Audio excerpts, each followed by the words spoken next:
Remember flashbacks, cash apps, now we flipping shit, we could go back. What's up, guys? Welcome back to another episode of the NBA Recap. Yes, sir, back in another video, back in the episode, and finally back after a long week of not being able to post because YouTube wants to mess with my life a little bit, even though I already have enough stress going on with my life. I'm still gonna come back with a video, and YouTube finally fixed my issue with my channel. For some reason, I couldn't post any videos. It was saying error, or cannot post, or something like that. But hey, finally fixed it after a week, and I'm finally back to deliver a video for y'all today. I'm going to try and post as many times as I can this week because obviously playoffs, actually play-in tournament. So I'm gonna try and post as many times as I can, post game reactions. What I see from each team and everything that's gonna go on and in each scenario. And if you see me sweating, yes, it's really hot in my room right now. I believe it's like 90 degrees in my place right now. Yeah, pretty insane. But yeah, I'm sweating because it's gonna be a great day, great opportunity to see things, and I'm finally able to talk about it because thank God YouTube fixed my channel. So I'm just gonna get into it because without further ado, let's get into the video. Now, okay, now we all know what happened, what transpired in the past few weeks. The play-in tournament is officially on, and now they're officially teams in that play-in tournament for both sides, West and the East. Today I'm going to talk about the West, and it's going to be some pretty impactful things I'm going to see because I don't know who's going to win for each game. I really don't. Okay, I know for one, but for the other ones, I have no idea what's going to happen. We don't know. It's a one-game series, one all, and you don't know what could happen.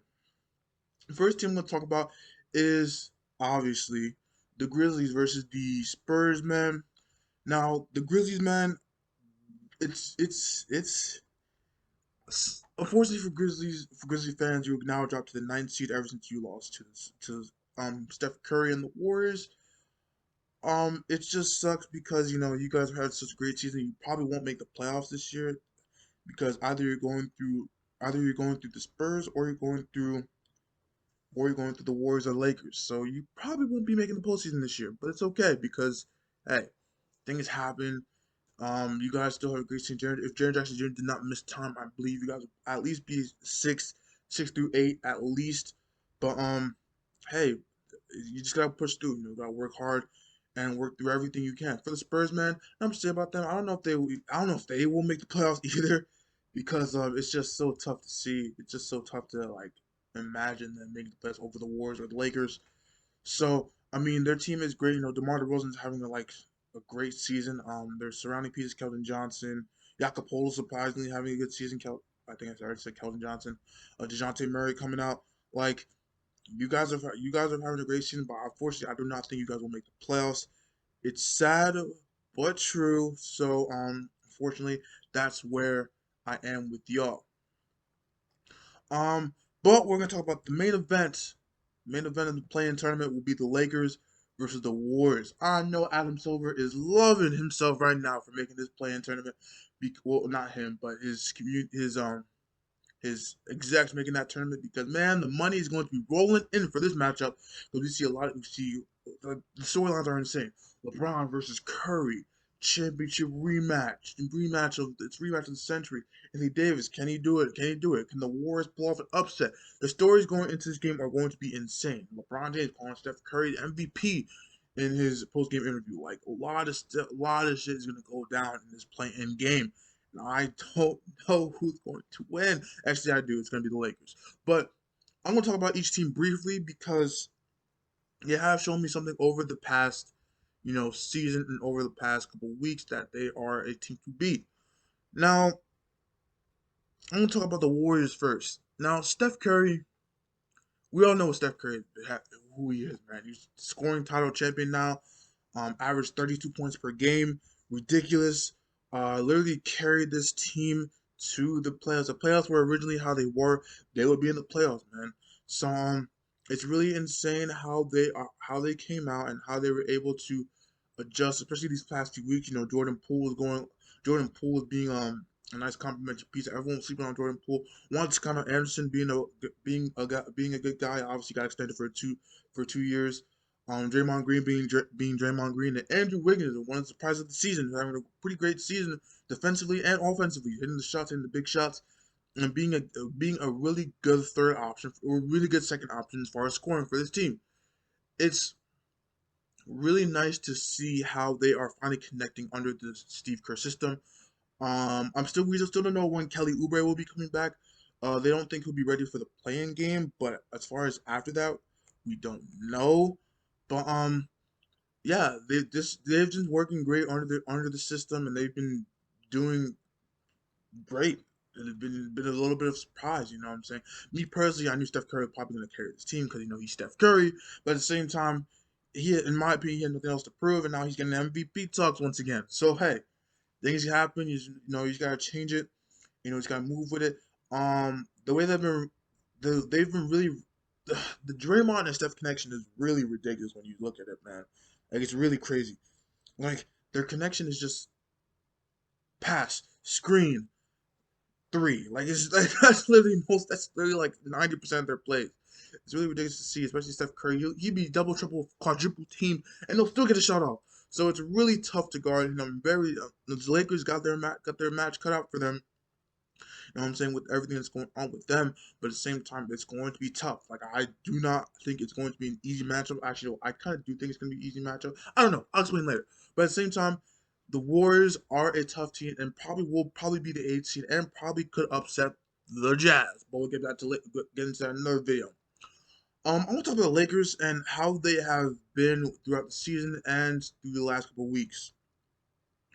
Now, obviously, the season has been wrecked with injuries, so that's why they're even in the position that they are right now. If they were probably healthy, they'd probably be the 1 seed.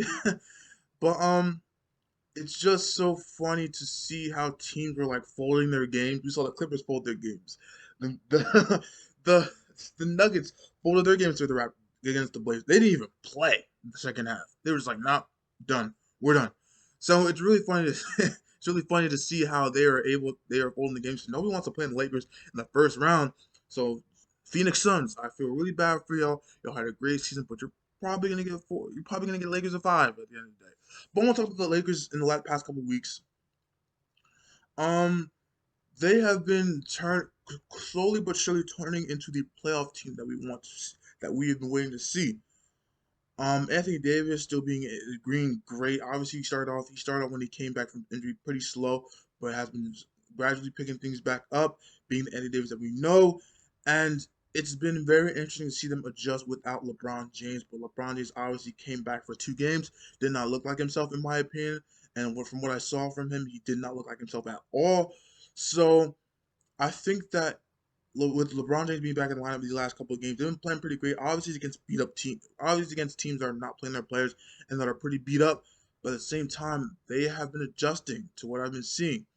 Andre Drummond, I don't know what happened to him, but he's not staying in that lane 24/7. He's getting those offensive rebounds, which I like to see. Anthony Davis being Anthony Davis, LeBron James, and my issue with LeBron James this season was that he was letting Dennis Schroeder handle the offense a lot, which was like, why?